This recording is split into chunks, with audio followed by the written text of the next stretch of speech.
go. Now I have to put the headphones in. Now I gotta bring the microphone over here. That was a little burp for audio level. Check, check, check. Oh, is that high enough? It was in my suitcase, so the dials might have moved. Why don't you start screaming now before I put the headphones in? Read all about it! Read all about it! Hear ye, hear ye! Okay. Fresh then. news. Is Ukraine invading Russia? Maybe. Maybe they're turning the tables. You'll Will we find out talk- on Sunday papers. We're not going to find out. We're not doing that story. No, we're not going to do that story. I don't know what that story is. Unless it involved a guy driving a pickup truck into a clown school, I don't think it's going to happen. The truck driving thing, did you hear the vast majority of truck drivers in Canada are against that truck driving stuff? Oh, boy, Well- look at your stock market today. Oh, boy. Someone's worried about Ukraine. Oh, yeah? All right, today's Thursday. Ooh, down 622. That's it. Need more. Need a lot more. Need a lot more. It's not even halfway down the wall. It's got to hit that floor. So, We're recording early this week. Today is Thursday, the 17th of February, 1 month before St. Patrick's Day. I'm ill-prepared. You have to do this. Why? Where are you going? I'm going to see my beautiful daughter up up the coast, and I don't want to give a shit about that. That's great. we're gonna have some fun. We're gonna do some hiking, go out to eat, and it'll be nice. It'll be nice. Big road trip with the wife. Nice. You're gonna hard to throw a move on her in the front seat there, right? It used to be. Yeah, you got to get one of those old school cars or truck, pickups that had the bench seating. Oh. When you could have your gal in Well, your arms while you drove. We got tinted windows though. Oh, all right. Hey now. Okay. How was your Valentine's Day? I think I forgot even to wish my daughters. Someone goes, "Did you remember to wish your daughters happy Valentine's Day?" And I'm like, that's exactly what I said. Yeah. Like, You're not a big holiday guy. Like, you have never, ever, in the 30-something years I've known you, don't say it. called me on my birthday. You're full of shit. I've gotten better about that. Last few years, you'll see. God, we'll look at the texts. I call you every year, April 11th. Happy birthday. I think you just Googled that quickly as you were talking about this subject. You're April 5. I know that. There you go. There you go. And I didn't Google it. Hands down here, hands down here. My thing, here's my hands. You'd see them if I was Googling. But no, I've gotten better wishing you a happy birthday. I was bad. I don't place a lot of value on that. Same with No, names. you're not a big, that's fine. As long as people know that about you, it's fine. It's when I set up, my dad died many years ago, and so every year on Valentine's Day, I send my mom flowers. And this year, I fucking forgot. Ooh. And all of a sudden, it was Valentine's Day, and I felt so bad. I called her, and I missed her, and I talked to her the next day, and she was fine with it, but I was racked with guilt, so I sent her a big present that day. And then she, of course, receives it, and she's like, "Oh, that's right, I'm a widow." She had not remembered until then. She had 1 year where it didn't get hammered home by her son, it's really more about him. Yeah, right. As a matter of fact, I used to send her chocolate-covered strawberries for years. And then she finally said to me, "You know I'm allergic to strawberries, right?" That's the kind of communication we have in the Fitzsimmons family. They cost like $60. I never was into that. I don't get the chocolate-covered strawberries. There's too much going on there, I think. If they're fresh, Shari's Berries makes a good chocolate-covered strawberry. Meanwhile, I like dark chocolate-covered espresso beans. Talk about too much going on there. So I'm a moving target. I don't know what I'm talking about. So I was with my dad, not to rub it in, but I was with my dad, and what's that like? Yeah, I don't know if you remember, but it's loving. It's nice. No. Sometimes I wish I were in your shoes. But it was, the day went by. What was it, Monday? Sunday? I think it was Monday. Yeah, Monday. Okay. But the daughters thing, I don't know. I guess you wish your daughters. I sent her a card. Seems with some, weird. I sent her cookies and a card. Your mom? No, my daughter. I remembered my daughter. And I did send my mom a card earlier in the week. So she probably got the card, but she just didn't get any flowers. I think you're trying to save it now. No, I did. I sent a card. All right. I don't even like this topic. Why'd you ask me about Valentine's Day? And because I'm happily married, and it's really nice to be in a couple. Oh, okay. I'm glad I brought up the dad thing. I think I trumped you there, surprisingly. But you'd rather have a father than a wife? Well, I have an ex-wife who's not dead, so I have more living people in my hand of cards here for playing poker. So I don't know. Maybe what I just described is worse. But I don't. You're right. Well, growing up, my mom, we used to like all of a sudden when we were in grammar school, be like, "Oh, let's get flowers," or let's get something. Or my dad, even though they were divorced, would be like, don't forget, it's mom's, Mother's Day. Don't forget your mom. And she'd kind of be resentful. She's like this. She just had a very, and now you can understand more about me. She had kind of a very cynical view of the Hallmark holiday, and was like, "Oh, why aren't I celebrated every day? Like, so there's one day a year." So that, on little Mike's ears, that lodges in the brain somewhere. Yeah. And they are these, these Hallmark holidays, so to speak. But yeah, I don't know. All right, let's talk. I don't even know what to say about it. Let's talk about Super Bowl, which has less emotions in it, so maybe you can handle it. You can talk about it. Talk about another created holiday. So I was in Florida for LA Rams, baby, we won it. The worst. It's all I do is focus on the Rams year round for my whole life. Isn't that such a weird thing how people try to out-veteran each other with how long they've been? I was a fan of the Red Hot Chili Peppers when they were a garage band, and everybody wants to know them and have been a fan longer. Well, I'm going to deal with this when either the Jets or the Knicks ever win again, because people will be really trying to show their stripes, with those two. And I think I'll be like, yeah, you're an idiot. Yeah, you're right. I did drop off. I just couldn't take the crushing depression every year. And the hopelessness at from the game one of the season, knowing there's no hope. Yeah. Yeah, you're right. I didn't follow it closely. I didn't wear my hat and jersey and watch every game. Yeah. No, I didn't. I'm a proud non-card carrying member of the Jets and Knicks right now. Very proud, actually. Yeah, you're doing good other things with my time. You are known for preseason saying, I think the Jets are going to be good this year, and then you go 2 games in, and then you jump right off. I don't know. I thought that about the Knicks 3 seasons ago or something. I thought there might be a spark. Anyway, whatever. It's terrible. John Sparks is long gone. Starks, wasn't it? Oh, Starks, right. So what, all right, let's talk about this halftime show. Yeah. Well, the Super Bowl in general. First of all, highlight for me, the game was extraordinary. And I won because it was 4.5 points.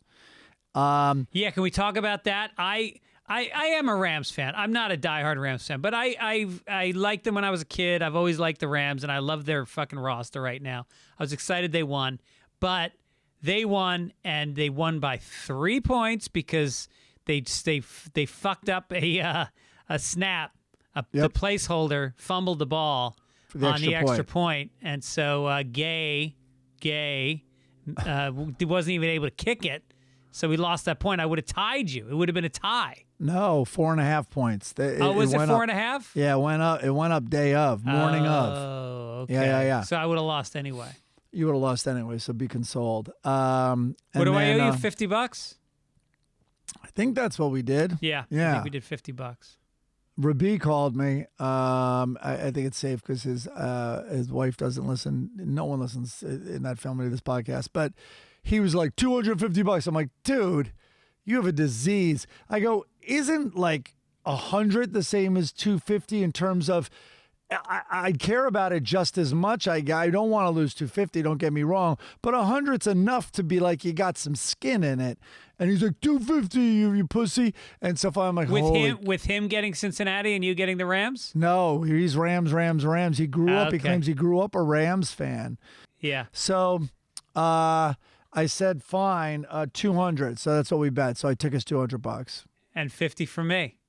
Yeah. Any action in Florida? Was there betting going on down there? Okay, so at the next table, all right, I was in this literally yacht club on Palm Beach Island. It was the oldest, crustiest crowd. The guy we were there with is an awesome guy. So don't get me wrong about it. The guy who brought us, and he's younger than me.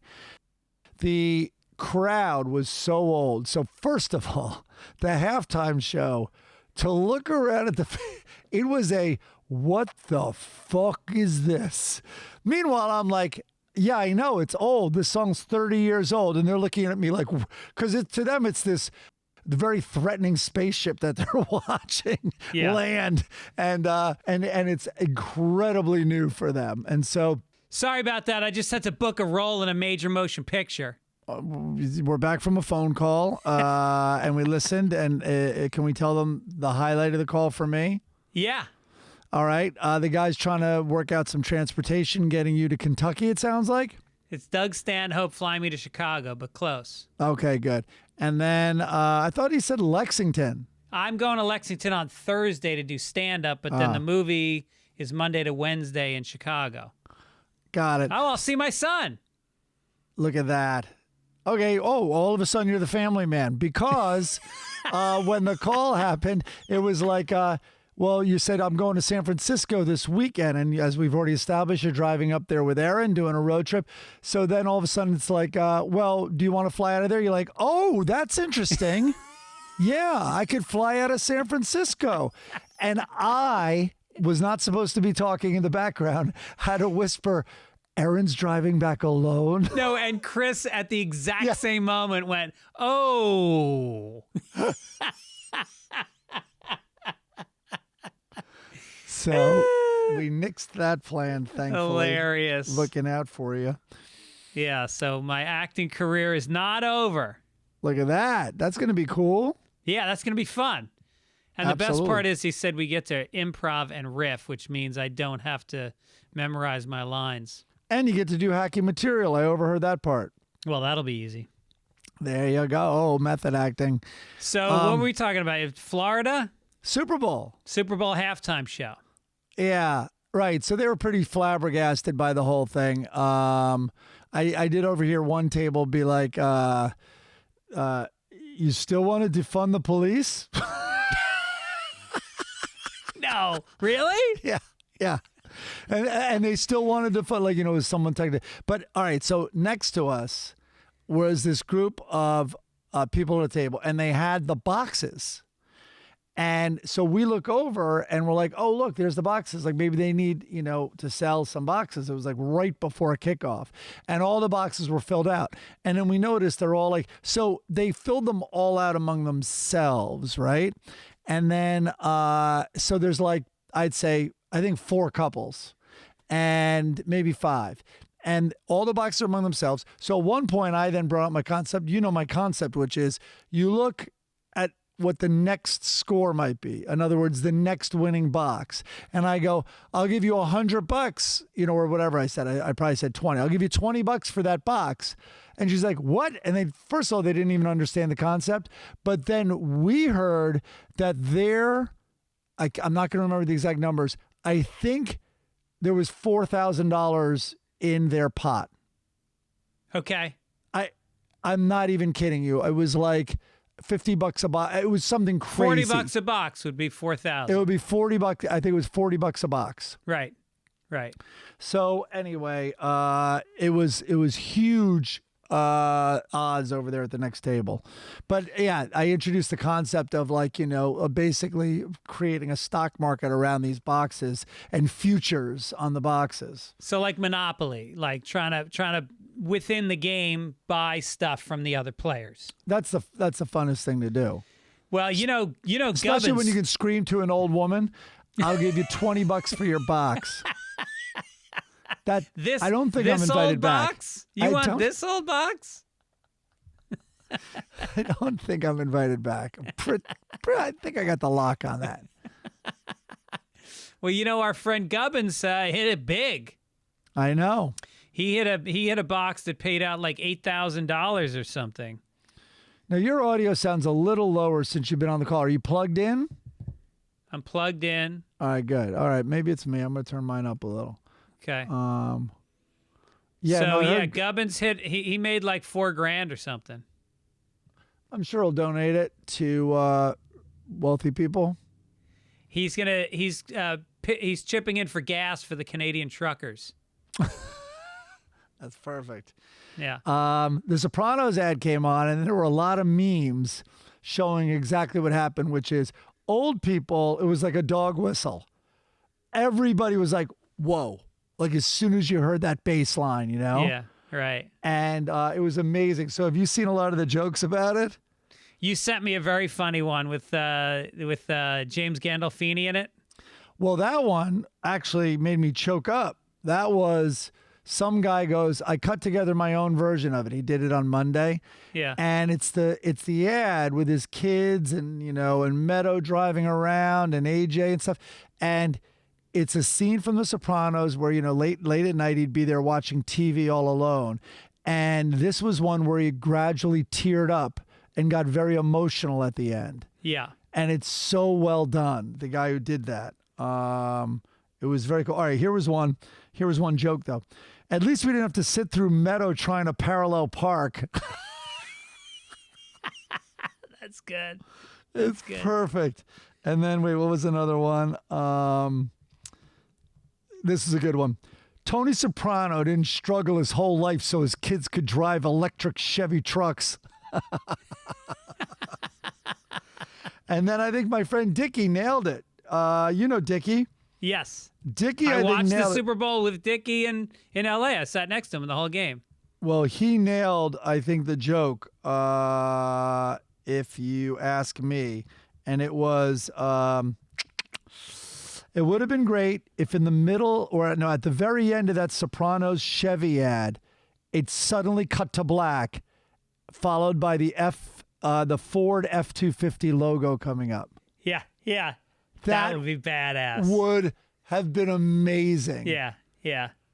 Oh my God. And I told him, I'm like, get that out there. I go, Jimmy Kimmel should be doing that, but then they have such corporate, whenever you bring in a big advertiser into your comedy, it's a minefield in late night. Yeah. All of a sudden you're doing a funny thing saying Ford's better than Chevy, and all of a sudden ABC loses, $500,000 that month because they pull all the ads. Right. More than that. So we want to give a shout out to Holy Shit. How about that song this week from David Chamberlain? It's a nice groove. I liked it a lot. RecordLA.com is his company, and he's done a few for us, and they're always up there with the best that anyone's ever done. So thank you so much. Our logo this week is from Eric Chiralanzio. Nailed it. And I believe it's, I said it before, something in the bear. BJ? BJ and the Bear, I believe, is what that photo is from. It's an old 70s TV show. Seems like you're the bear, but I'm a character called BJ. I don't know if I did much better. You're BJ, yeah, with the pleather jacket and the chest hair. Oh boy, look at that! Look at that head of hair, though, huh? Wouldn't that be nice? Look at that. Yeah. I wish I had more fun with my hair when I had hair. I wish I had a mullet for a while. That was fun. You did dreads for like a year or two in college. I'm kidding. I should have gone real long for a while. Your brother cornered that market. Yeah, that's true. I couldn't do it because of my brother. Family.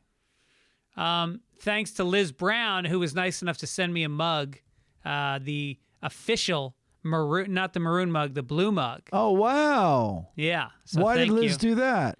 because she's a big fan, and she said, tell Gibbons that she taunted you. I should find the email, but she taunted you. And okay, sent it Liz, to me. we have beef. Liz, we read an email of hers last week. Yes. She is a friend of the show. She was pitching the the biggest losses in terms of people dying, and she pitched a lot of people of color. Look at your memory kicking in, huh? I'm trying to remember who she pitched. Who did she pitch? Oprah, Shit. I would imagine. Who? Oprah? Somehow I don't think Oprah was one of them. No. Who would it be? James Earl Jones? Michael Jordan. Michael Jordan? Yeah. Yeah, we talked about this, yeah. Morgan Freeman, did you mention him? I think she mentioned Morgan Freeman. No, Morgan Freeman?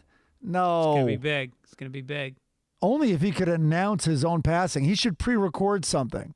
I bet you he has done more Super Bowl commercials than any actor in history.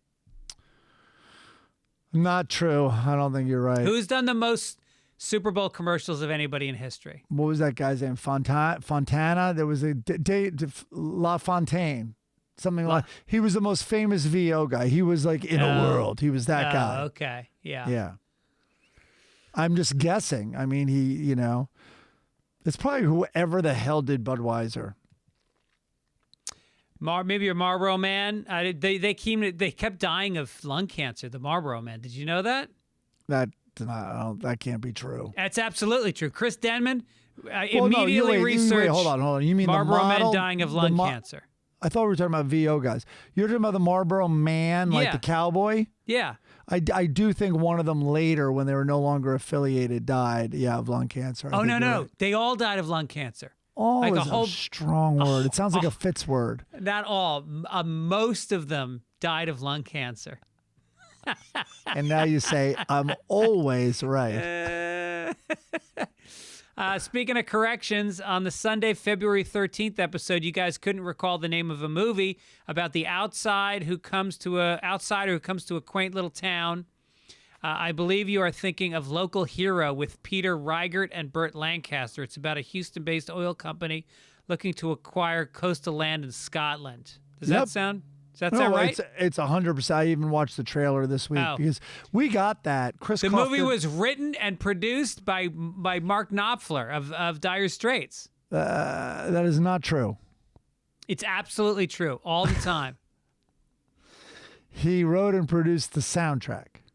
All right, we're now getting info hot off the press from Denman. Five men who appeared in Marlboro-related advertisements, and here's the names, died of smoking-related diseases, thus earning Marlboro cigarettes, specifically Marlboro Reds, the nickname Cowboy Killers. Well, hold on. So it was not lung cancer. They were in the green room, and the guy lit the couch on fire, and they all died from carbon monoxide poisoning, unrelated to the cigarette smoke. Bobcat Goldthwait killed them? Oh, man. All right. That's a lot. You win that one. That's a lot more than I thought. Yep. Speaking of green rooms, I'm going to be coming to Lexington, Kentucky. Oh, wait a minute. Now that'll be over. No, will it be over? No, it'll be happening. Good. The February 24th through the 26th, the Comedy Off Broadway in Lexington. Omaha, Nebraska, the Waiting Room on February 27th. Baltimore, just announced. I'll be in Magooby's March 3rd through 5th. Magooby's is a real thing. They get so much shit about that name. I don't know why they don't change it, but I guess it's too late. I didn't even call out the Waiting Room, but Magooby's. Yeah. All right. St. Patty's Day at the Hollywood Improv, March 17th, and then I'm coming to Spokane, Washington, New Orleans, Lafayette, and Tacoma. Fitzdog.com for details. Update on Dennis Gubbins. We reached out to you guys. We wanted to get Dennis Gubbins' Instagram account over 2,000. It was at 1967. Thanks to you, this week it's now at 2,069. Oh, my God. 100 new people in just a week. I'm going to go look at it right this second. I'm wondering if people are dropping him because now it's gone to his head. It's such a boring site. He doesn't do anything with it. He's gotta do something now. By the way, it's at DGubbs, DGUBS, if you want to follow him. I'm going to encourage him to put some pictures up. It's right at 2069. Yep. I'm going to unfollow him just to drop it down to 68. Guess who took him from 1999 to 2000? Couldn't guess. I did it. I went to check, and it was at 1999. You weren't following him. I was not following him. Okay, then. Lovely. Well, listen, we do a lot of talking, Mike, and we only do it in English, and that seems stupid. There's so many other languages. See? You got to speak French. You got to speak Spanish. This is the world economy, and the way to do it is with Babbel, baby, Babbel. Learning in little 15-minute chunks. I used to take French for like 3 or 4 years in high school and then 2 years in college. And it was always an hour-and-a-half long classes. Your mind numbs over. You don't remember anything. Babbel gives you little digestible chunks, and it sticks with me. I'm taking French again. I'm relearning French. I'm doing Spanish, but I want people to meet me in the middle. Can I tell you a tiny little story? Yeah. Down in Florida, my dad's knock on the door. My dad's out at the dentist. And anyway, woman comes and it's a cleaning woman. And she's supposed to come tomorrow, I think, at 2. So she was like, how do you say today? I forget. Anyway, but she was just Spanish. So I'm trying my best. I'm just getting into Babbel now. All I have besides that is 3 years of high school Spanish. But I'm making my way. I'm like, and then the confusion was, how long? I go, ¿cuánto horas or whatever? And I'm trying in my worst broken Spanish, but I am trying with words. Zero effort to meet me in the middle. Yeah. And I'm not this guy, so I can say this, but in America. So it's like, you have to know the key words, like I know mañana. Like, in other words, I know so many of the key words, especially if it was related to my job. So I go, ¿cuánto horas? And so then the confusion was, it takes her 2 hours to clean. Yeah. But we were talking about 2:00 tomorrow. Could not. And I'm doing diagrams with my hands. Not now. Yeah. Mañana. Yeah. 2:00, and no, nothing like, and zero Spanglish came out of her mouth. Wow. Just pure Spanish.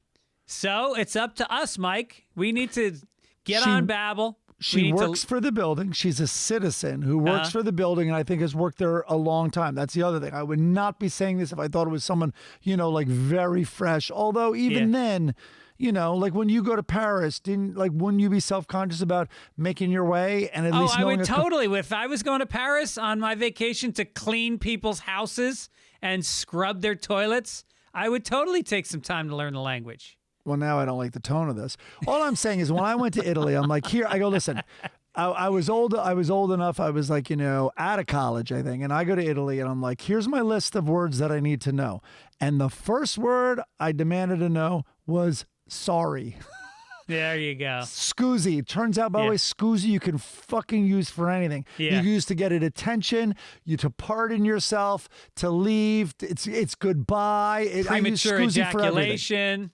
Oh, okay, then. Not only is learning a new language a fun and engaging new hobby, you can travel more easily with it. Over 10 million subscriptions have been sold on the app. It's the language app as far as I'm concerned. Of course. It's easy. What other languages they do? Spanish, French, Italian, German. There's 14 different languages. So in addition to lessons, you can access podcasts, games, videos, stories, even live classes. Comes with a 20-day money-back guarantee. Start your new language learning journey today with Babbel. Right now, when you purchase a 3-month Babbel subscription, you'll get an additional 3 months for free. That's You'll know 6 the months. language by then. You will know the language by then. Yeah. 6 months. That's 6 months for the price of 3. Just go to Babbel.com and use promo code PAPERS. That's BABBEL.com, code PAPERS. Babbel, language for life. That's also, mucho. That's mucho sábados. Mucho lunes. That's many, many of those days. Go ahead. I'm making an effort. If you really need to make an effort, you need to drink some coffee. And the way to do it is to get yourself some Cometeer. Oh boy. It is a how do you describe it? It comes in these packets, just like a Keurig, except these are recyclable, which is huge. And they're frozen, and it's the same concept, I believe, as frozen like fish, where it's flash frozen, so it's actually fresher than something that is just packaged and sent to you unfrozen. Yeah, because it's not dried out first. So it's you melt it. You basically boil some water, you drop it in, you're done. And it is coffee that is I go to Zinc. I pay $4.50 for an Americano from Zinc. Meanwhile, this stuff is as good. It's in my home, and it takes about a minute to make. Yep. So you can do iced coffees, hot coffees, lattes, however you want to do it. Very simple. Their brewing process captures over 2,000 flavor compounds that exist in a single coffee bean. Light, medium, dark roasts. 321 degrees Fahrenheit is how they flash freeze it. And it's amazing for iced coffees. You're halfway there. There's no extra process of like trying to figure out how watered down it's going to be with ice that has to melt in hot coffee. I drink coffee at 8:30 a.m., 12 noon, and 3 p.m. And if that varies by 5 minutes, I get irritable. I get nasty, Mike Gibbons. Wow. With Cometeer, it happens instantly. I bring them to my office. They're in the freezer in my fridge. I boil some water in the kitchen, and I have my coffee when I like it, and it's good. Nice. I hope the next ad isn't for Zinc. I Go to Zinc for your $4.50 Americanos, which are not as good as Cometeer. They have a blend that comes from Joe Coffee, which is my favorite coffee shop in the country. It's only in New York, as far as I know, but you can get it. They have Joe Coffee. So Cometeer brings you the best coffee on the planet. It's incredible, but don't just take my word for it. Experience it for yourself and try the coffee you melt to make, brewed exclusively in partnership with award-winning roasters. And we've got a special deal for you. Save $20 off your first order when you sign up at Cometeer.com papers. That's COMETEER.com/papers. Nice. That's and a lot of free coffee. We thank Cometeer for sponsoring the podcast and sending the free samples. They know which we need the coffee. They know we need the coffee. We need it. All right. Let's get into some news. Oh, I guess if we must. Do you have a paper? I got a sad yellowed one. That's fine. Extra! Extra! Read all about it! Extra! All right, listen up, adult weirdos. All right, I read this. I don't really have much jokes on it, but I think, sadly, this is the future. Like, I think this is going to, happen. If you could live at Disneyland, would you? If so, it's your lucky day. Disney's theme park division is planning to break ground on Story Living by Disney. That's what it's called. A master-planned residential communities that will somehow be steeped in story. The first, dubbed Cotino, will be built in Rancho Mirage, California, which is Palm Springs. It's going to include 1,900 homes, a 24-acre grand oasis modeled after Disney's famous lagoons, a clubhouse, beachfront hotel, and, of course, plenty of shopping, blah, blah, blah. Disney cast members will operate the community aspects, while Disney Imagineers will have a hand in each community's creative concept. This actually isn't the first time that Disney's been behind the construction of livable communities. Epcot was famously designed by Walt himself to be it sounds like I'm reading an ad, but you can't get away from it. That's what this thing is. Walt designed Epcot as a city of the future, and they settled, though, on making it a park. And the company created the town of Celebration, Florida. Oh, I remember that. It's huge. Which opened its doors in 96. So Disney hopes that its everything is an attraction mentality, which is now implemented at its hotels and restaurants and cruise ships, can be carried over to residential living. The company thinks the idea behind Story Living will be so sticky that it even announced that people can purchase day passes to visit this community where real people live. Yeah. So in a way, it's going to be Disney's third California Disney theme park. So I think when you buy the condo, you have to give them a down payment and a small piece of your soul, which they keep in a basement while you live. Do they accept the Goofy dollars? Remember those as down payment? Yeah. When we as a joke tried to use it in a bar when we were at Disney World in Orlando, and they're like, yeah, we take those. Yeah, it was like 5 miles from the park, and we were drunk and out of money. And we're like, oh, try a Goofy dollar, and they took it. Can you imagine the racial diversity that Disney condos are going to have? Well, also, it reminds me of, like, I think it was that Gaffigan joke. It's like, have you ever seen, he's talking about getting just absolutely having the worst day of his life, dragging his kids all over Disney. And he's like, and then you see adults there without children. He's like, you know what, I call them, and it was basically weird. He was like, I call them weirdos. Or it was some fun, but it is true. And there is a whole population that's obsessed. I think they can just jack these prices. Oh, yeah. Especially if you get in the first one. There's a lot of those adults. My daughter's boyfriend's mother spends all of her free time and money going to Disneyland. Disneyland or World in California? It's land out here, I think. Yeah. Yeah. There is a lot of those people, and they take it very... there's only one place in Disneyland here where alcohol is sold, and it's a private club. No. Yes, and it's in You can't get a beer at Disneyland? No, you cannot. No shit. Yep. And it's in like the French Quarter. It's in the like Louisiana section. I don't know Disney. I'm proud to say. But it's in, I do know that. And they have season passes. They get their season passes every year. They study like the crowded days on the calendar, and they try to avoid the lines. And they just go over and over and over again. Yeah. Yeah. What do you think that is? You think it's like some kind of like a childhood that wasn't fully lived somehow? Maybe their uncle raped them while wearing a mouse costume. No, it's an escape of some sort. I mean, like, it's an idealized safe. I think safety is a huge part of it. It's nostalgic, safe, and I think there's something about their childhood that they really want to experience again. One time there was a kids' party in the neighborhood, and they hired a woman to play the Little Mermaid. Like she shows up and she does like a little live show. And so she pulled into the lot behind my house, and I was in the back upstairs, and I looked outside, and she changed into her Little Mermaid outfit in her car. She was the most voluptuous. She was gorgeous. And so I got to the party early and sat in the front row, and it was all dads. It was just dads. Like the kids were like, "Can we please get by so we can see the Little Mermaid?" Shut up, kid. Give me another juice box. She's ours.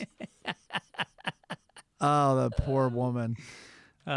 So this is so bizarre. And yeah, sorry. I just saw it right before the podcast started. So we could have a lot of jokes on it. But yeah, I mean, of course. I mean, it's, a gated community plus Disney. Yeah. But that the characters are going to be walking around. It's also very surreal. So there's going to be characters walking around in costume? My only hope is I just hope the crime rate is high. Like, I hope for some reason people target this community, and I want to see like, one of the ducks just trying to tackle some guy with a cap and a mask on as he's trying to steal a car. Right. Yeah, they said the characters are going to populate the place, or there's an official name for them. By the way, there was that article. Cast members, they call them. Yeah, cast members. There was that article years ago. I forgot. It was, I think it might have been, I'm forgetting what magazine, but where they talked about that they are never, ever allowed, the tunnel system underneath the amusement park, and that the cast members are never allowed to take the hat off. They can't reveal themselves. And so they would talk about when it got up to like in the 90s and even into the hundreds, and they would be on a float, the people would asphyxiate. They would all of a sudden pass out. And so they would have like Goofy tied to a pole. And then now Goofy's just hanging lifeless off this pole as all the kids are screaming at him. And what would happen sometimes is they would throw up inside the big head that they're wearing. Oh, and God. the throw up would hit the mesh, like a screen where their mouth is, and it would clog it, and then they would be oxygen deprived, but they were not allowed to take it off. Imagine or still admit that they were following gay. that rule. They also couldn't admit they were gay, and that's 90% of those male cast members. Oh my God! Here's an upbeat story. For more than 2 years, authorities in a small New York town had gotten tips that a missing 6-year-old girl was with her biological parents there, even though they lost custody in 2019. So they're fucked up parents. They did something horribly wrong that the daughter was taken away. Hold on. As we know, there's 3 sides to every story, at least. Their side, the other side, and the truth. But there's more than that, probably. So eventually, this is overwritten, but the long story short is they found her. A tip finally came in, and they showed up. And they found the little girl 2 years later. So now I guess she's like 8 years old. No, she was 4 when she was missing. Oh, wow. So now she's 6. And they broke into the house. They searched it, could not find her, even though they'd got the tip. They really believe this is it. She's in this house. Yeah. And then somebody noticed something odd about a staircase to the basement. Detective Eric Thiel shined a flashlight through the floorboards and saw what appeared to be a blanket. They started ripping the stairs apart, observed 2 small feet, and Thiel was the hero of the hour. They found the little girl. Whoa. Yeah. This is very, well, first of all, I bet this poor little girl wished she was abducted and chained to a radiator in a Disney development in one of their houses. Hey, everything's fun. That could be part of a new storyline of a new Disney movie. Something fucking horrible always happens to a kidnapped child in Disney. And she's going to think it's like the Home Alone robbers are all goofy and slipping on marbles and oil slicks and stuff. Nope. No, or maybe they'd make it like a Harry Potter experience. Yeah, you live under the stairs, just like Harry. Poor girl couldn't even live in the attic like Anne Frank. Oh. By the way, I like the cross between Anne Frank and Harry Potter. I think there's something there. Like, because, oh my God, did I send you that breakdown? I didn't realize how spot on Harry Potter was in ripping off Star Wars. It's actually... No, really? It's actually crazy. Yes. Both parents gone, raised by an older relative, an uncle. No. It's nonstop. Someone did a side-by-side comparison. It's the exact story. And also in a way like Lord of the Rings, like Lord of the Rings, it wouldn't be too far off that, like Anne Frank, the bad guys are the Nazis. So there's probably more similarities here than it's because of the whole Joseph Campbell hero's journey thing. Every screenwriter in Hollywood is told when they get off the bus, when they get here, you got to read the hero's journey. And so everybody learned that Star Wars is the perfect script, and it's about the kid who has a troubled childhood who has to leave home, and he has to go and he has to fight.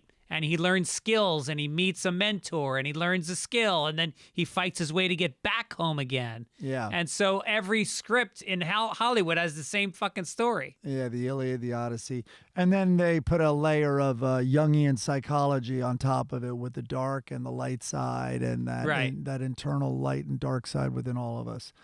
Yeah, so anyway, poor girl. Well, she's found now. God, you wonder how she's going to do in life. God bless her. You know, listen, I've heard of our friend, I guess we'll just say his first name. Our friend Billy was kidnapped when he was a child. Oh, that's right. Yeah. And he was kidnapped by his father because he was at his mom's. And that was, I guess can we say that was the right thing to do? For the father? For the whole situation, for Billy, really for Billy. Really? You don't think it was the right thing for Billy's dad to kidnap him? I forget the details. Well, he grew up with his dad. Yeah. Who we love. Yeah. Oh, I see what you're saying. Billy didn't turn out so hot. No. Billy turned out fine. I just mean, what was the mother's situation? I thought he was still close to his mom, though. I don't think so. I don't think as much. Yeah. No. I'm not saying anything bad happened there, but maybe it was like somehow wasn't allowing custody, but technically it's a kidnapping. Wow. Yep. Jesus. Well, these were the parents. I know.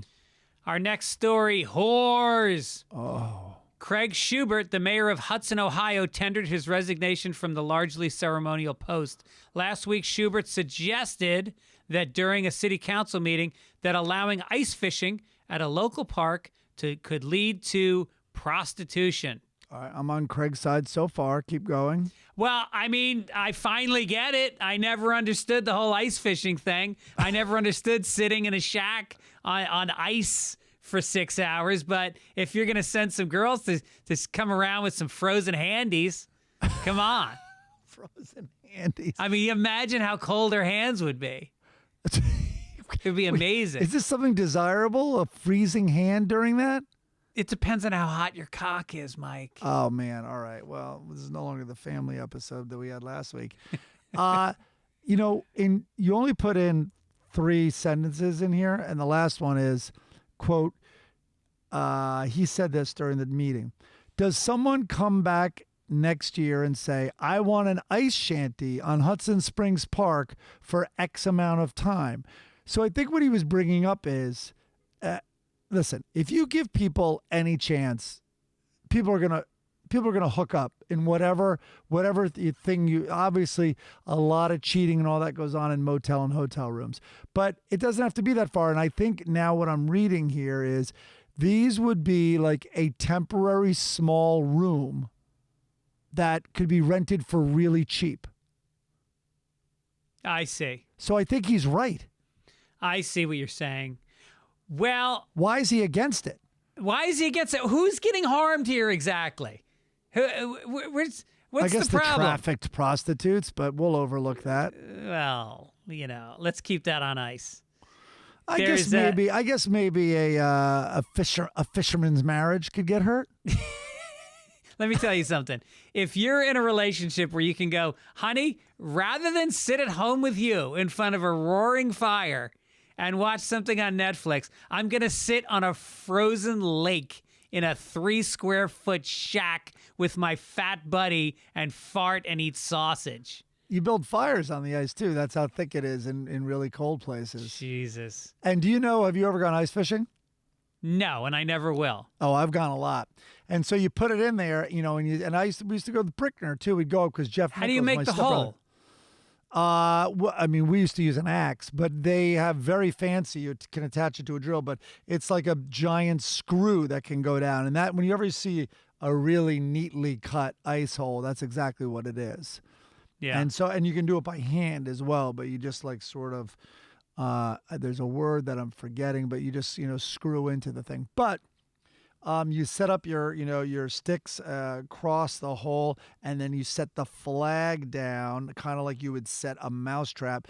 But so the thing is, it literally pops up and goes boing, boing, boing, boing, boing, boing, like all those fisherman boners when those whores are in there. Hey, baby, get on my pole. Boing, boing, boing, boing. Fish on. Ew, disgusting. That's what they yell, too. Fish on. Fish on. Come here, you little flounder. Smell my finger. I've done very well today. There is a priest who resigned this month after his diocese announced that thousands of baptisms he had performed were invalid because he had changed a single word. He said, "We baptize you," instead of "I baptize you." Imagine how this meeting started, right? It's like, I can't live with it anymore. It's on my chest. It has to do with thousands of kids. It's like, oh, what? I said the wrong word. Was it blow me?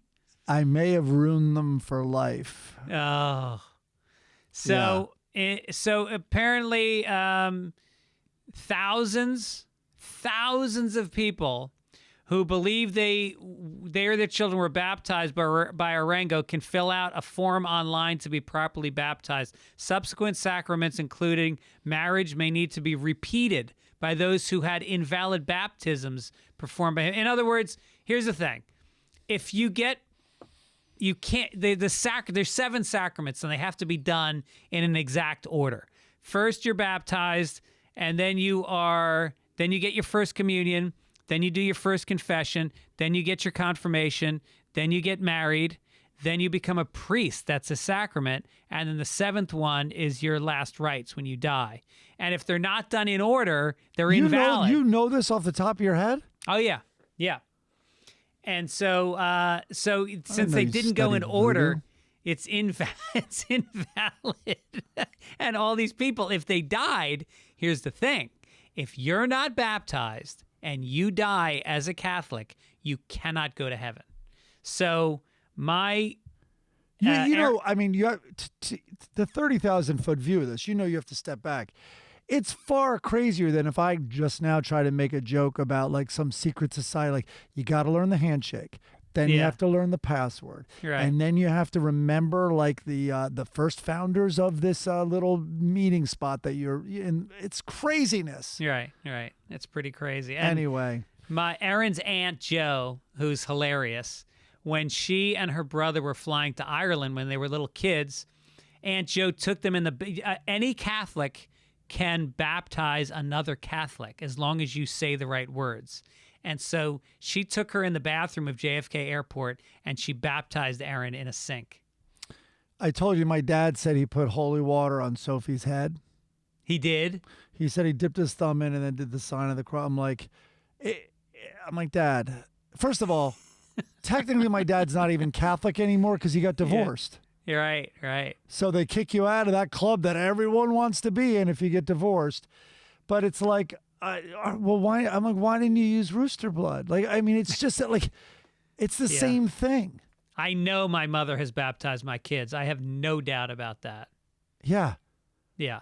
Oh my goodness. All right. So anyway. Speaking of gods, Brad Pitt is in a little bit of hot water. More like heartbreak water.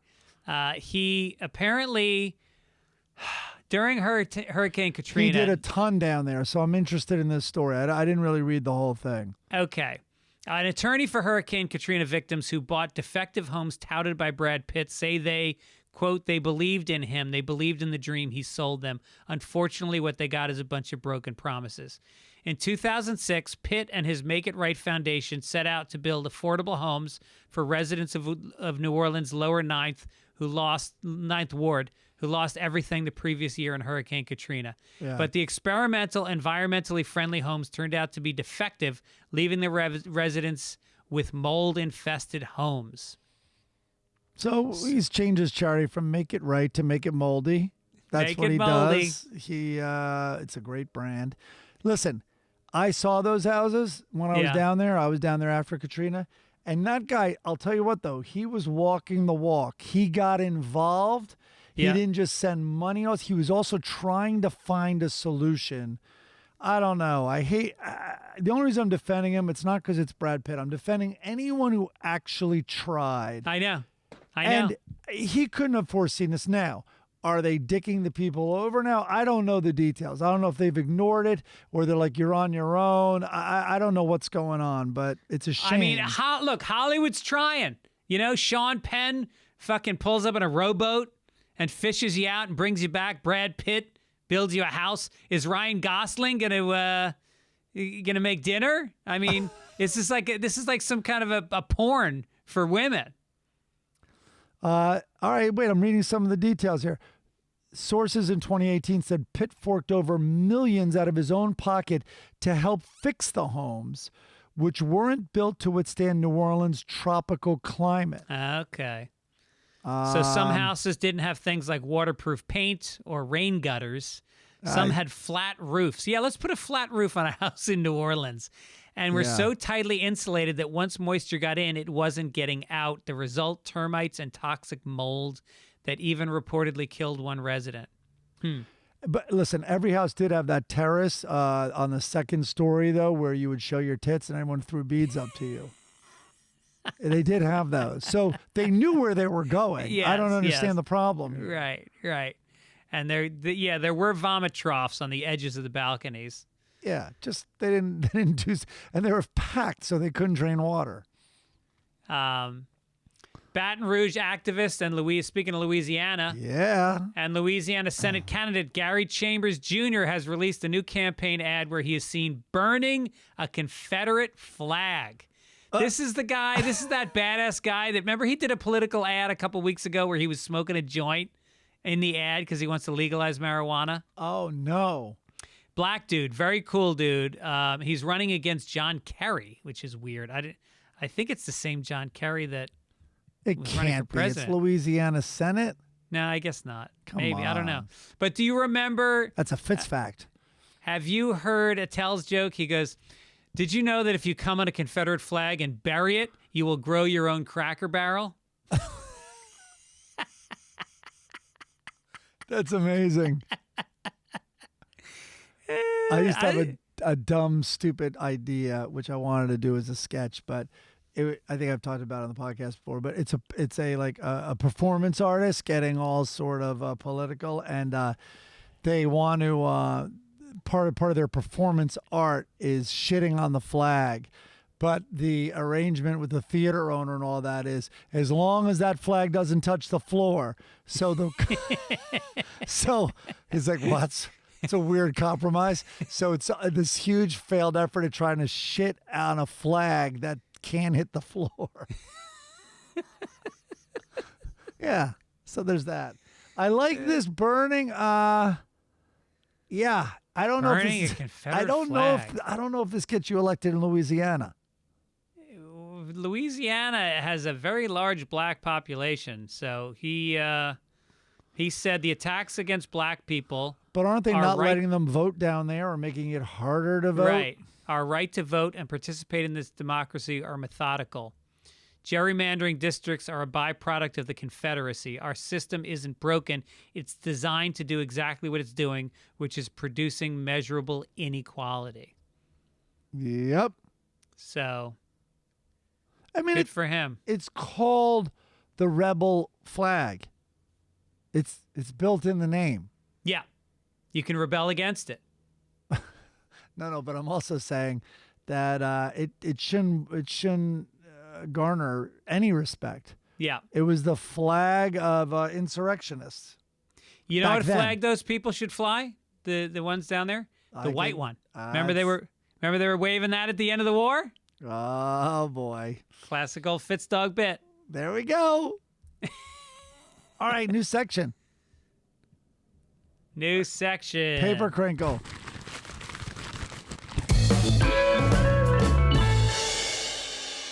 Oh, yeah, you put this one in there. Good news for Gibbons. It was a letter. I think it was just a letter of somebody saying that I was the 1988th follower, a great year, and also the number of minorities and disenfranchised people Dennis has jumped in front of for vaccinations during the pandemic. I hate to correct you, Gary Morris, but I'm sure Dennis jumped in front of way more than that. Yeah, that's nothing. Okay, local news. Local news. Here we go. No paper crinkle? Local news. California man stranded off the coast helped to safety by harbor seal.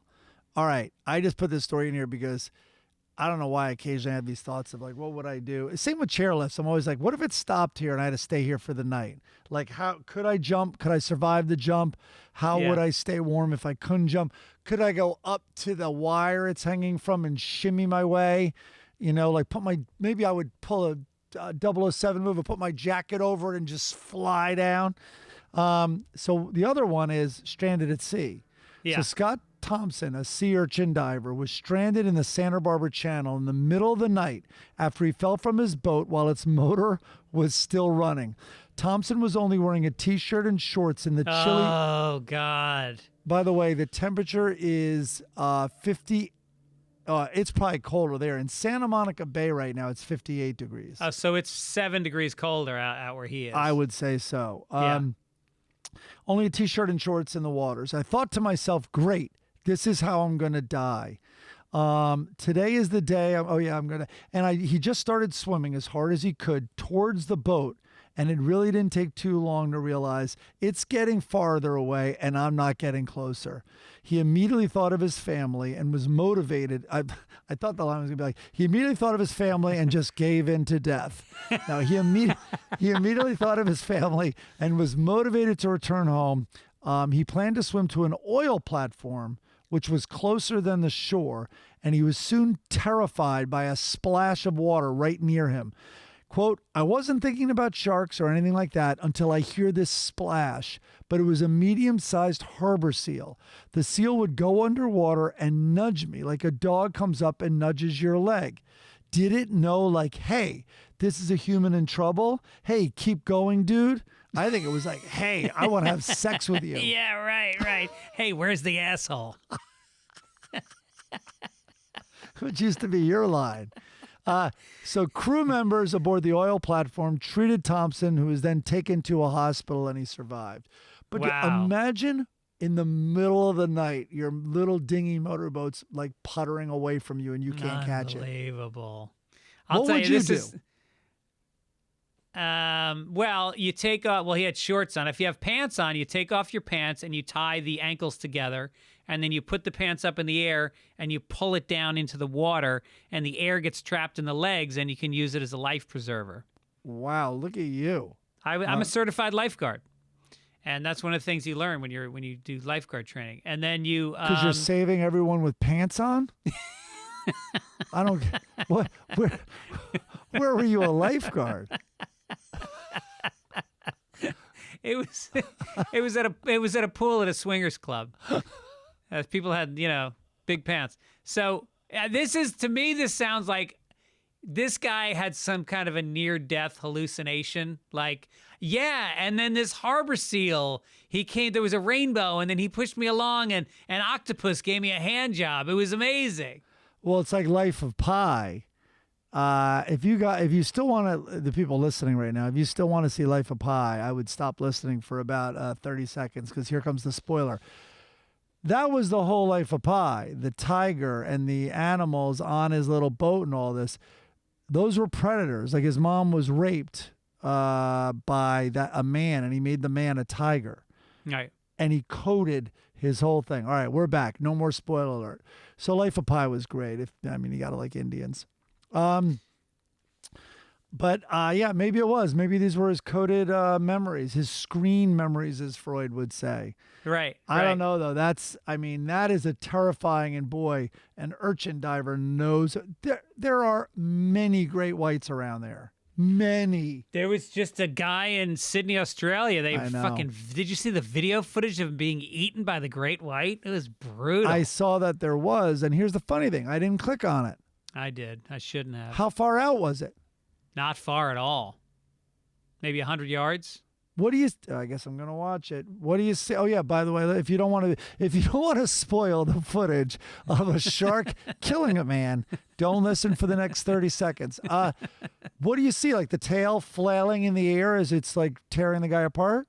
Kind of, and you see blood in the water. You see a lot of thrashing, and yeah. Did you? JoJo has never seen a shark while surfing. Has Sophie? That's a good question. I've seen sharks below, though, when I've been on my paddleboard. Have you? Yeah, but not big ones at all. Yeah, right. That's interesting. Yeah, because we have right here in our bay, we have a lot of what they call juvenile great whites, which are like 6, 7 feet, something like that. They're not. There's never been. And they make a lot of fart jokes. Give each other wedgies. Killing, I don't think, but they're right, very immature. But I think there was one woman swimming with jewelry on, and she might have been bitten. I think that happened, but very, very, very, very rare. Shark attacks are so rare. It's incredible with the number of sharks there are out there that there aren't more. And it's only on the uptick because we've fished out their fishery. You know, Right. we've just taken out all their food, and now they have like no. It's kind of like the bears coming down and stuff like that. Anyway, all right, yeah, I guess I'm gonna watch that footage now. You piqued my interest. All right, let's do some entertainment. Sure.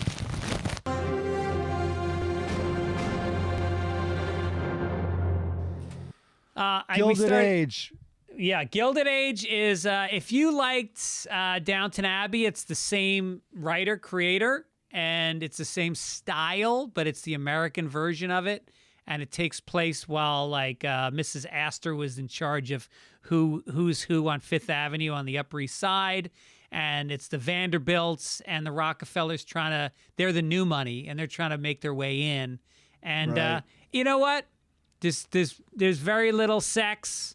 There's no cursing. It's a nice palate cleanser if you're used to watching smut all the time. But it's I enjoyed it. I enjoy it. I haven't seen it. You didn't really sell it just now, so I don't know if I will. But It's kind of like, it's just super soft. Well, did you watch Downton Abbey? yes, I did watch that. Did you like it? I like Downton Abbey. All right, then you'll like this. You know Astor Place, the subway stop. That used to be their private subway stop. No. Yeah. No shit. Yeah, the Astor, yeah, their mansion. I think, well, now someone's going to fact check us. I think I'm right. Do you know how the Astors made their money? No. Opium to China. Oh, wow. Yeah. That's old school. That's old money. Have you seen Murderville yet? No. On Netflix, it's Will Arnett's show. The first episode's Conan. I think I might have talked about it a little last week. Kumail is the third one. Marshawn Lynch is the second one, and he's very good. Kumail, I think, is the best representation I've seen so far. I think I've seen all but one, because he breaks a lot, and Conan is just so good at not breaking. So Wait, you got to explain the show a little bit. I don't understand. Oh, you're right. I thought, I'm based in that. I explained it last week a little. So it's a British format that Will Arnett has brought here and did. And it's a very much like an improv game. So Will Arnett plays this detective, and then a guest shows up and is not the actor, like Conan O'Brien and Kumail. They're not told anything. And so they just come in, and then they're briefed that there was a murder and that's how they go through the show. They never see a script. They don't know. They only see what like we see as it's happening. Oh, okay. I like that. I like that a lot. Yeah, no, I highly recommend it. It's really funny. They're 25 minutes each, and they're really funny. What channel is it on? Netflix. Okay. Netflix does it again. Yep. Dave, I saw in the news today, Thursday, Dave was renewed for season 3. Yes. I had completely already assumed that. Yeah, so did I. I thought it was picked up already. Yeah. Well, that's great news for Santino. Should we call him? I don't know. Should we? Yeah. He won't pick up. Call. What do you mean he won't pick up? This is the Fitz dog calling. Oh, boy. Wait. Okay. It's probably going to be inappropriate out of the gate. Irish scumbag. You're on Sunday Papers, our podcast. Mike Gibbons is with me. Did I call that or what? Of all the ways I could have answered the phone, I'm glad that Irish scumbag was the first thing that came out of my mouth. Well, this is great, dude. This is huge. And Gibbons, big fan. You know that. The only reason that I stay friends with Fitz is because I want to get to the Gibster. That's really it. That's I all feel I that hear. sometimes. That's all I hear from everyone. Yeah, truth is the truth, unfortunately. You're fine. Yeah. You know, but I think he's really talented and smart, and just he's got something for sure. I think you feel like he can only be friends with one redheaded wise ass who hates himself, and you want to be that guy. Yeah, and he can't. It's like he can't be with. There's all the other guys are taken, like Louie and Burr and Kathy Griffin, like all the other redheaded guys. So anyway, we're just giving you a quick call to say congratulations on Dave getting picked up for the 3rd season. Thank you. That's incredible. That's very nice. I really appreciate it. They wanted to really make him wait. They made everybody wait. They told us a while ago, but they didn't want to make the announcement. And now I think hopefully we'll get cracking soon and make my boys proud over there. The paper boys proud. Absolutely. The paper boys. If we assumed it was picked up a long time ago. It was actually like a pickup that you read and go like, what? It wasn't already? Well, they told us they were going to do it again, but they don't do the official pickup until like contracts are out and all that stuff. I mean, this is all Hollywood jazz. I mean, Hollywood jazz. You were sitting in the parking lot last night talking to Jeff Ross for 2-3 hours. I'm sure it was all Hollywood stuff. It was a lot of me smoking pot, which I don't normally do at the store, and then suddenly Emily, the booker, walks up to me and wants to talk and riff, and I'm fucking brain dead. So see why you can't smoke pot at a place like that. No, it's just that's like when you're in high school or college and you went over to some guy's house and all you wanted to do was get the weed and go, and he made you smoke and stay, and it just what a waste of life that hour and a half. Yeah, you'll never get back. No, and they're gonna make you review it when you die, and in the afterlife, they're gonna watch that hour back. Right. How miserable you were. I doubt Jeff. He can't hear me though, can he? You did great last night, by the way. I should say you did very, very well last night. Very funny guy. Oh, thanks, man. Just so good as usual. I sit in the back and I watch you. I watch until I feel that you. I'll watch you until I know that you're done with them. You know what I mean? Yeah.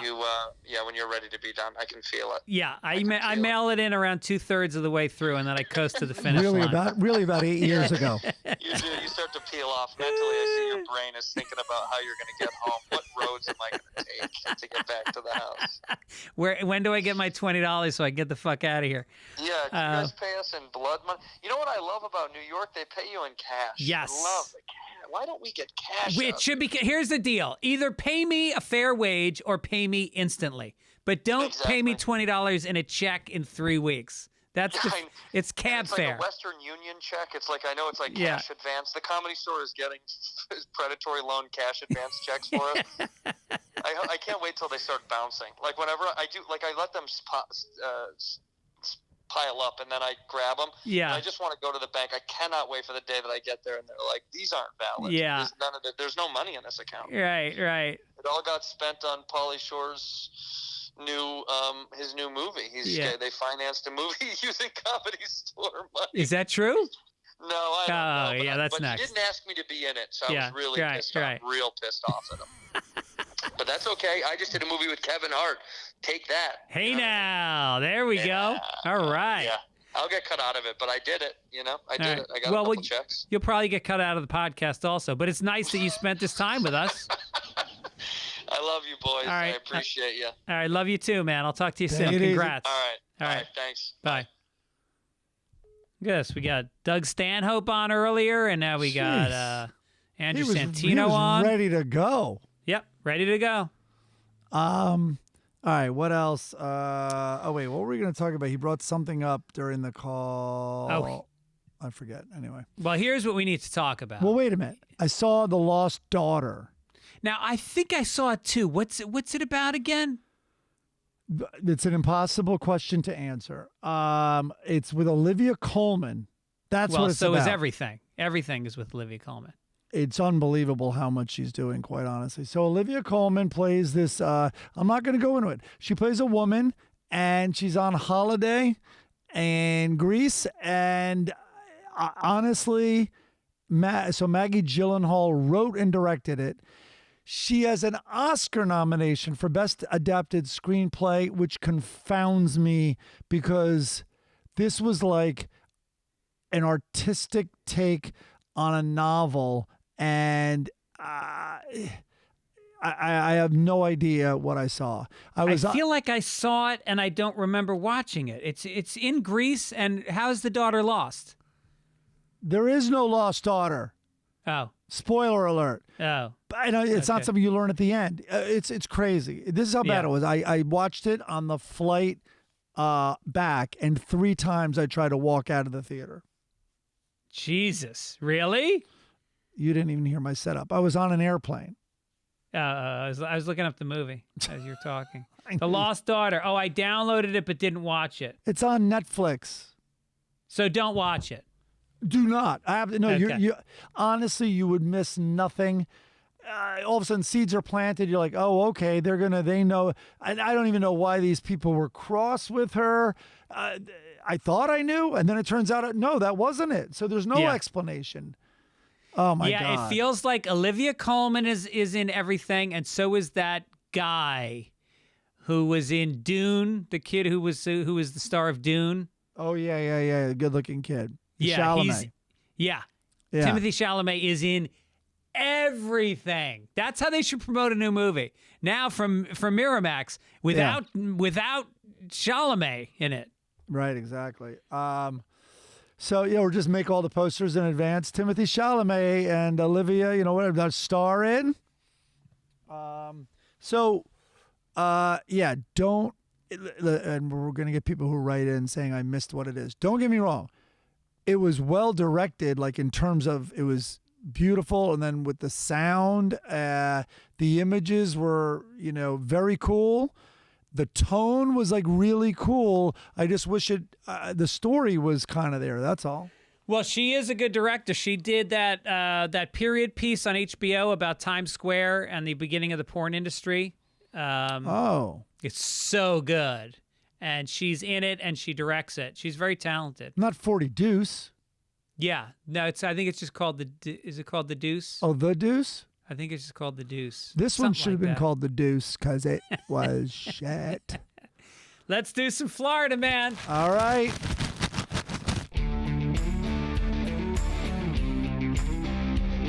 It's a Florida woman, and she used her pandemic. Listen, just like someone else in Florida, she should not have gotten a pandemic relief loan like Mr. Brady. But this woman used it to pay a hitman.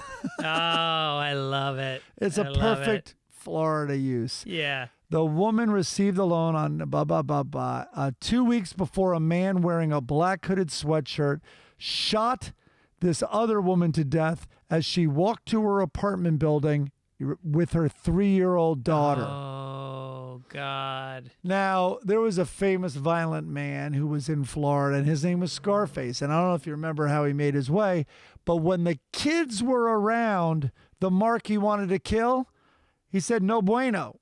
And he didn't follow through with it. I don't kill no fucking kids. Even Scarface drew a line there. That's right. And that was Florida. That was Florida. He was a Florida man. So they said the arrest warrant was dated February 9th, and she made withdrawals from her bank account totaling more than $10,000 just in the few days before the killing.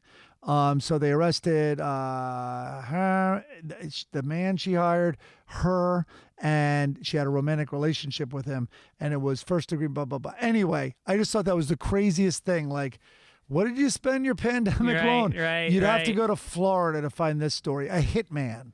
Yeah, because really, the fact that there's a pandemic should not be stopping people from assassinating loved ones. We have to keep business as usual in Florida. Florida's motto, life as usual. Let's make Florida great again. Remember how it was when you could hire a hitman and they didn't have to wear a mask? International news. Oh, let's do it. Even though it's international, it's still tied to Florida. Prince Andrew will pay Virginia Joffrey around £12 million, drawing on funds from the Queen's private estate. Oh, I love that. That makes it so much sweeter. The Queen had to sell like a Picasso or some fucking chandelier to get the money. Oh, maybe it'll even kill her. Like, I'm sure this is stressing her out. The out-of-court agreement means the Duke will not face a jury trial on allegations that he raped Joffrey on 3 separate occasions when she was 17. He had repeatedly denied Joffrey's accusations against him, insisting he did not remember ever meeting her. Despite the photo of the two of them together. And by the way, just to point this out, because she's donating all the money to a charity to help women that are abused, which is beautiful because she doesn't have a lot of money. And then the Queen's like, I'm one of them. I too was abused by Andrew. Right, so can I get the money? Yeah. It's in now, a loop. What are the definitions of abused female again? You're held captive against your will and told what to think and say. Yeah, and your life is being ruined. and you're told who to have sex with by other people or who to marry. Let's skip Russia because we're not going to do it and go straight to sports. Yes.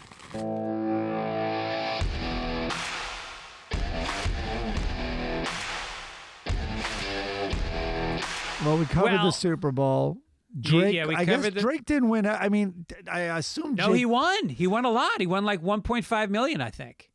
I know, but he bet a lot, and so he didn't bet with the spread. He just said Rams would win. No one would take that bet. He had a bet on Odell Beckham Jr. getting a touchdown. I know, but then he lost the other bet, which was how many yards he'd get. Yeah, the under-over was like 60-something yards, and he ended up with an injury he lost and went 2 out. bets and won 1. No, but maybe he did the money line on the game. Yeah, look it up for us, Denman. But I'm positive he won. He won at least $1 million. So good for you, Drake. He needed it. Yeah. Exactly. And go hire a hitman. All right, let's do some science. Well, doctors in the UK hope that thousands of men with prostate cancer could be cured through an innovative hour-long operation. The treatment uses electrical currents to destroy difficult-to-reach tumors. I mean, this is win-win. Not only you get rid of the prostate, you get a nice little shock to the asshole. Normally, I have my doctor rub his hair to get that static electricity and go right up the keister. I mean, what feels better than getting rid of cancer? I'll tell you what, a little vibrator up the bunghole. That's what it translated to you, vibrator? They're using a vibrator. It's so weird. You know how sometimes what do you mean find out things They're sticking like a car battery cable up there. What are you talking about? Vibrator. Wow, my tumor's gone and I have an afro. Isn't this cool? You go into the operation, they're like, wait a minute, can you call up those x-rays again? It was here last week. And you're like, wait, do vibrators count? Oh. I want to be discharged, please. Let's talk about the twins. Oh, yeah, okay. So, all right, this was in People magazine, okay? Oh, boy. And the headline said, formerly conjoined twins and their sister. So there's 3 of them, but 2 of the sisters were born conjoined. Enjoy being normal teenagers 17 years after surgery. All right. So I thought the word normal was outlawed. Like you're not allowed, because that is implying everyone else is abnormal. Right. You're not supposed to say, oh, I now speak like I walk like a normal person. You're not supposed to say anything. Right, right. So that's what grabbed my attention. So anyway, here's the story. In almost all senses, they're typical teenagers, except for the fact that Mackenzie and Macy were once conjoined. That's it. Nothing to look at here. It's the only difference.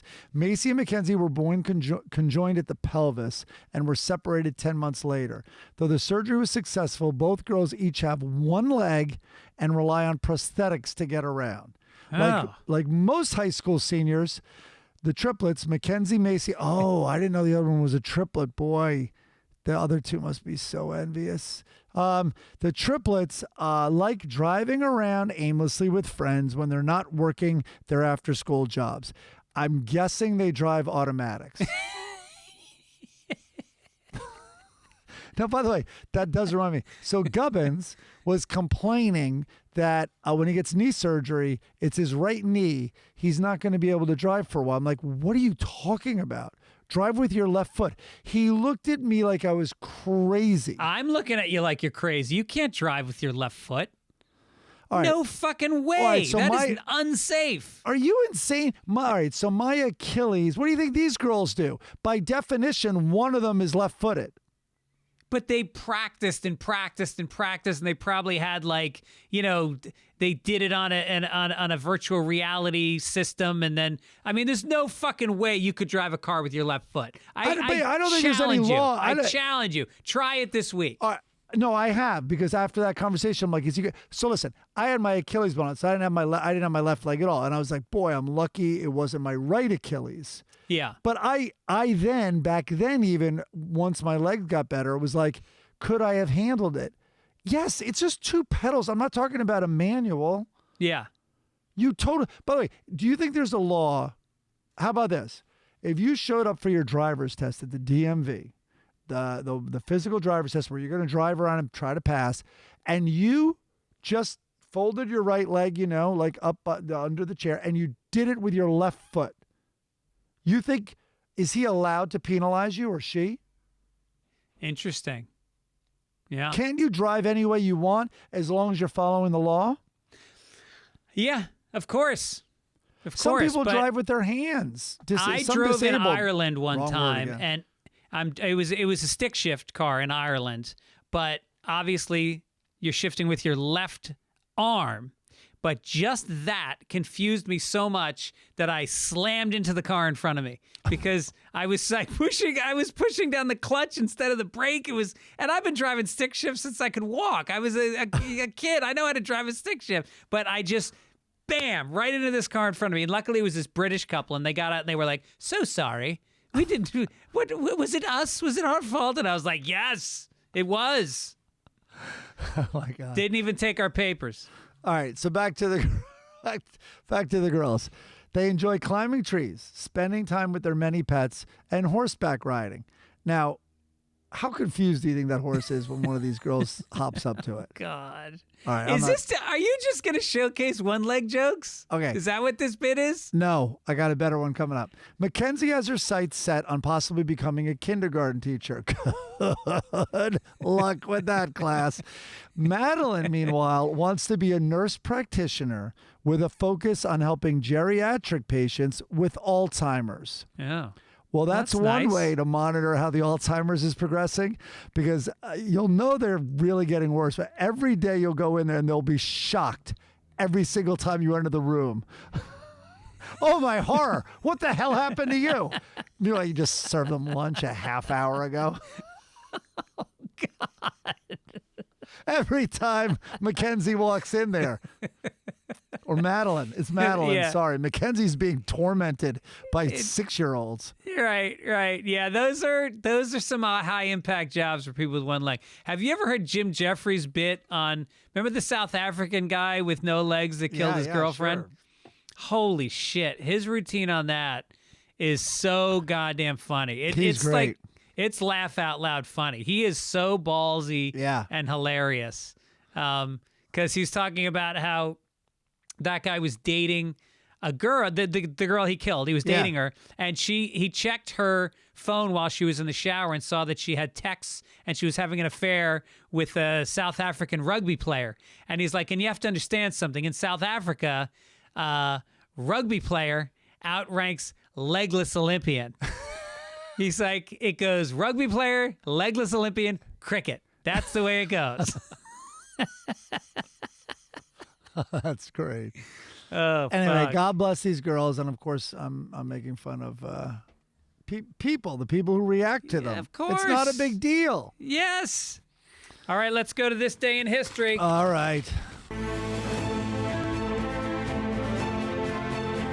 1985, February 20th, Ireland allows the sale of contraceptives. Big news. Less Irish. Finally, less Irish. So in 1984, you could not have protected sex. You could not. Legally. You wow. could not. You could not. Well, I guess, I don't know. You could probably ship them over. But, they didn't sell condoms. Do you think there was more anal sex in 84 than 85? Interesting point. No, because AIDS had started in 83. So, probably not. No, heterosexual, though. Oh, they didn't know that back then, did they? Yeah, what are you talking about? Heterosexuals can spread AIDS with ass sex. It's all about breaking the tissue and bleeding. No, I know, but it was labeled. It was so despicable, but it was labeled a gay disease. Yeah. So, in other words, what I'm saying is, yes, of course, I know that anal sex is the one that puts you at a higher risk category. But if the girl thought this guy has never slept with a guy, I think she thinks she was safe, is my point. Yes, but even if he tears me up, where did this podcast go?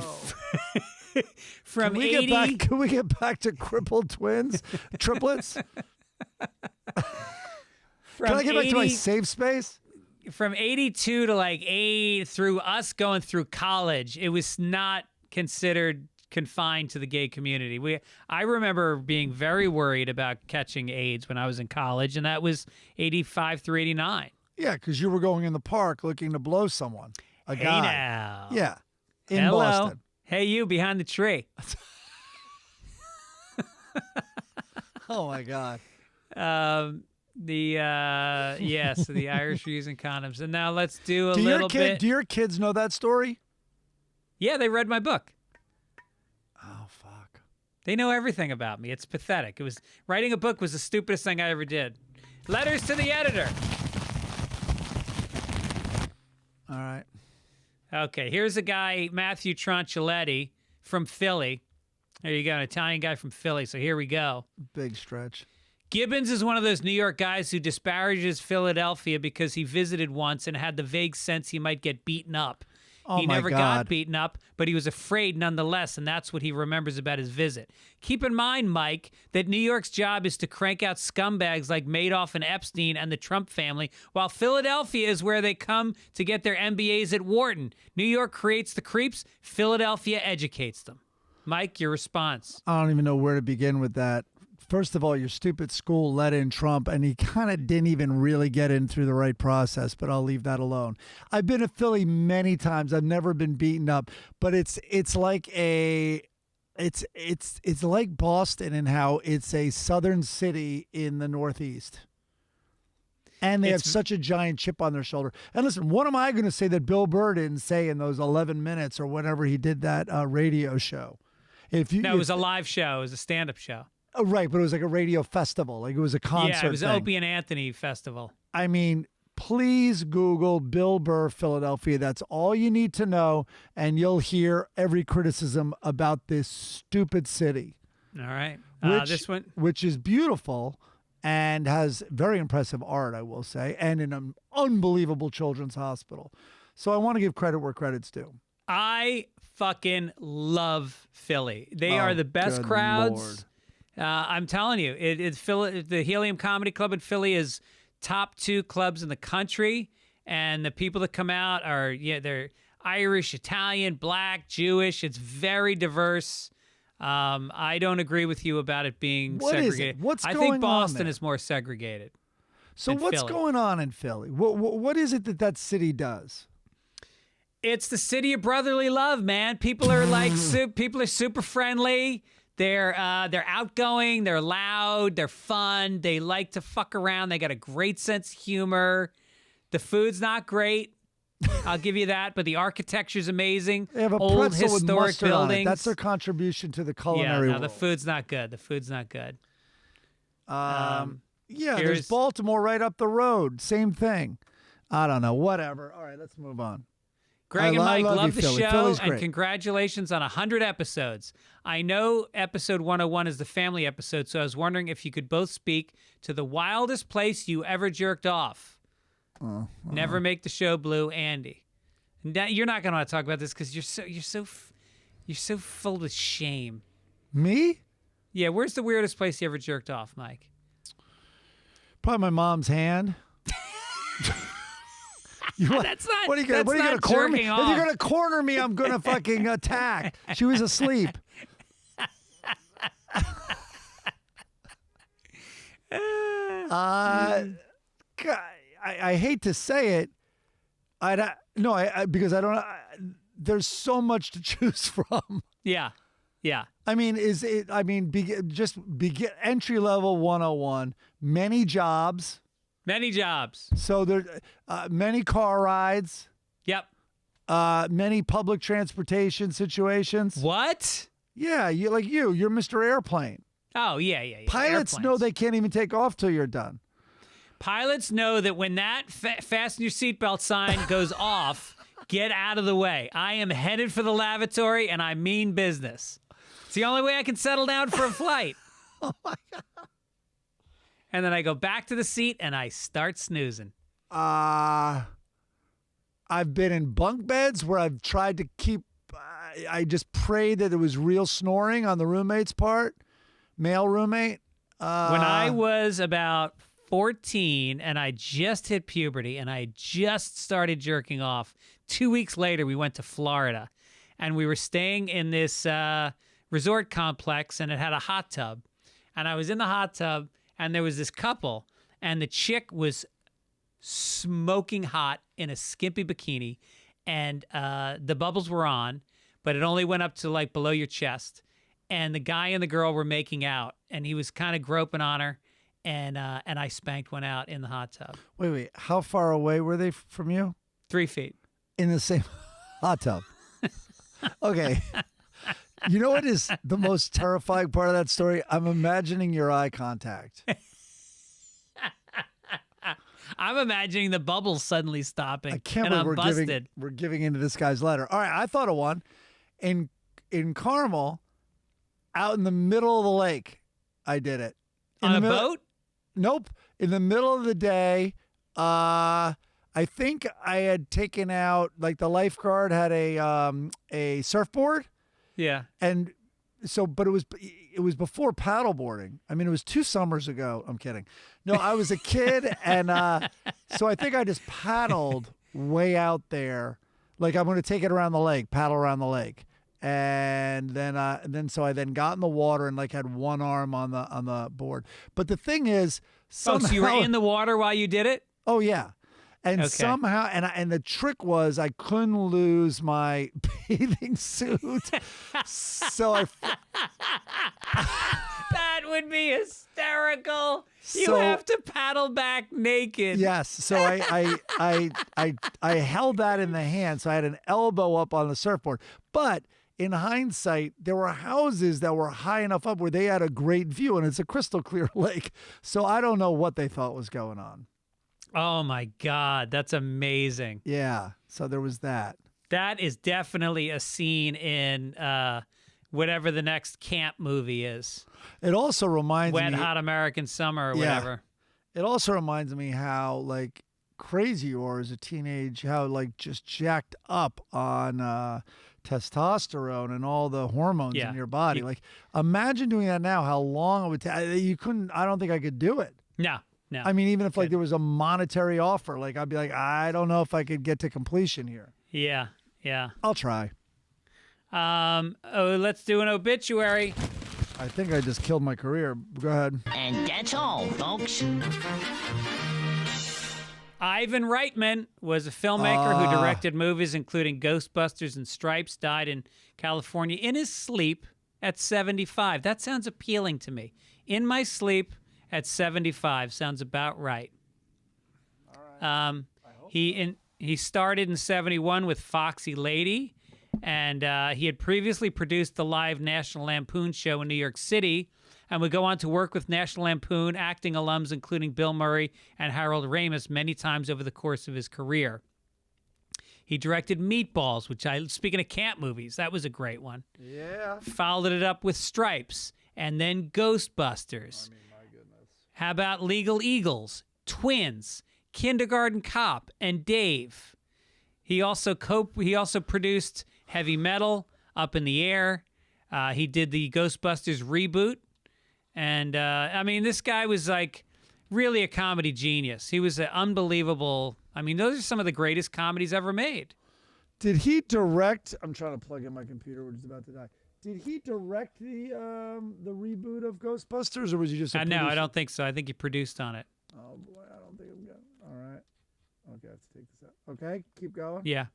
So anyway, he died. It was very sad. There we go. That is sad. You know, my first experience with him, and just as a civilian, knowing his name, I guess, was Animal House, right? Animal House, right. I think that was the first time that, like, I was so young, but I guess maybe that was the first time that it was like, oh, that guy directed that. Like, you know, it was like, you know, when you're a kid, you're not into that stuff. And no one was really that into it back then unless it was one of the big directors. But anyway, that's when that was the first movie I think I was aware of his that I saw. And then I just learned how much he did. I mean, think about it. I would literally put Animal House, Stripes, and Ghostbusters. Maybe not Ghostbusters, but Animal House and Stripes I put in my top 7 movies of all time. Top 7 comedies of all time. If not top 5. Yeah, he latched onto that early Saturday Night Live group, that's it. Wow. So, and yeah, he was amazing. And now his son is doing incredibly well.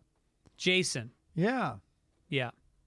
All right, let's cheer up after that horrible news. All right. Do some funny, Sunday funny.